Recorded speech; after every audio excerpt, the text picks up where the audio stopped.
네, 여러분 안녕하십니까. 방금 들어온 긴급 속보를 말씀드리겠습니다. 서울중앙지검이 조만간 더불어민주당 이재명 대표를 소환 조사하겠다고 공식 발표를 했습니다. 다시 한번 말씀드립니다. 서울중앙지검 관계자가 방금 전에 기자들을 만나서 더불어민주당 이재명 대표 소환 조사가 필요하다고 밝혔습니다. 백현동 개발 비리와 관련해서 당시 성남시장이던 이재명 대표에 대한 조사가 필요하다고 보여 조만간 관련 절차 진행을 검토하겠다고 말했습니다. 서울중앙지검은 특정 언론사의 기자한테 이렇게 말을 한 것이 아니라 기자들이 다 모인 가운데 공식적으로 브리핑을 한 결과입니다. 서울중앙지검은 이렇게 말했습니다. 정진상 전 민주당 당대표실 정무조정실장 등에 대한 소환 조사 결과 그것을 검토해서 이재명 대표에 대한 조사가 필요하다고 판단했다. 따라서 조만간 필요한 절차를 진행할 예정이다. 이렇게 밝혔습니다. 여러분 이미 다 알고 계시는 것처럼 이재명 8월 달에 사법 처리 그 절차가 진행될 것이다. 이렇게 밝혀져 있습니다. 이미 두 건에 관해서는 재판이 진행 중에 있지요. 하나는 대장동 유래신도시에 관한 재판이 진행 중에 있고 또 하나는 공직선거법 위반 허위사실 공표에 관한 재판이 진행 중에 있습니다. 이와는 별도로 이제 이재명 대표의 신체 구금에 관한 체포영장 발부 그 문제를 다루기 위한 또 다른 사법 절차가 진행될 것이다. 이런 뜻입니다. 그것은 바로 백현동 옹벽 아파트에 관한 것입니다. 원래 경기도 성남시 분당구 백현동 예전에 한국식품연구원이 있던 이곳에 아파트와 업무시설을 지은 사업을 일컫는 겁니다. 이게 백현동 개발입니다.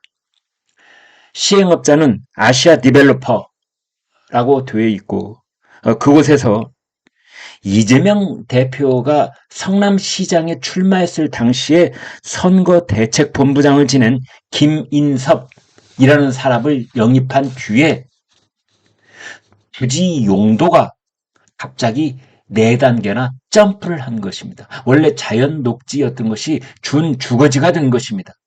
이것은 누가 봐도 분명한 특혜 의혹을 살 만한 사건이었습니다. 그래서 아시아 디벨로퍼 등 이 시행사는 아파트 분양으로 무려 3천억 원대의 이득을 챙긴 것으로 그렇게 알려졌습니다.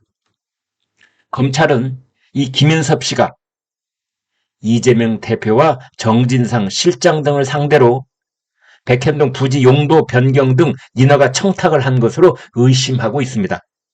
검찰 관계자는 이재명 대표의 조사 범위에 대해서 구체적으로 백현동 의혹 중에 성남시 인허가 특혜 의혹과 관련한 부분에 대해 조사가 필요하다고 말했습니다.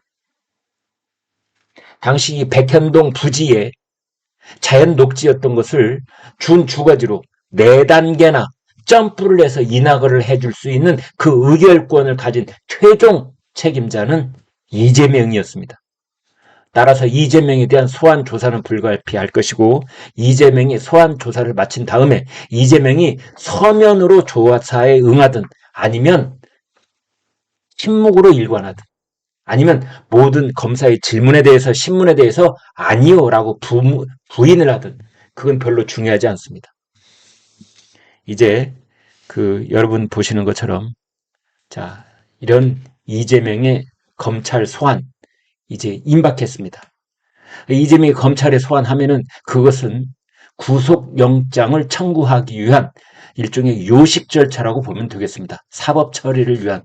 그러니까 검사와 피의자가 1대1 대면 조사를 해야 되기 때문입니다. 그 다음에는 구속영장이 청구가 될 것이고 만약 그때 국회가 문을 열고 있으면은 체포동의안이 국회로 넘어가고 만약 국회가 문을 열지 않은 때라면 그렇습니다. 바로 영장실질심사를 받으면 됩니다. 지금 윤관석, 이성만 두 국회의원 더불어민주당 소속 인천 지역구 이 두 사람이 돈봉투 살포 사건과 관련해서 구속영장이 청구돼 있고 내일 금요일 8월 4일 영장실질심사를 받기로 되어 있습니다. 그렇다면 여기로부터 송영길 전 대표 또한 자유로울 수 없을 뿐만 아니라 그 다음 절차로 이재명 대표에 대한 구속영장 발부 혹은 체포동의안을 국회로 넘기는 문제, 이것이 코앞에 닥쳐 있다. 이렇게 볼 수 있겠습니다. 현재 휴가 중으로 알려져 있는 이재명 대표 휴가 중에 비보가 날아든 셈인데요. 아마 예상하고 있었을 겁니다. 구독, 좋아요 부탁드립니다. 고맙습니다.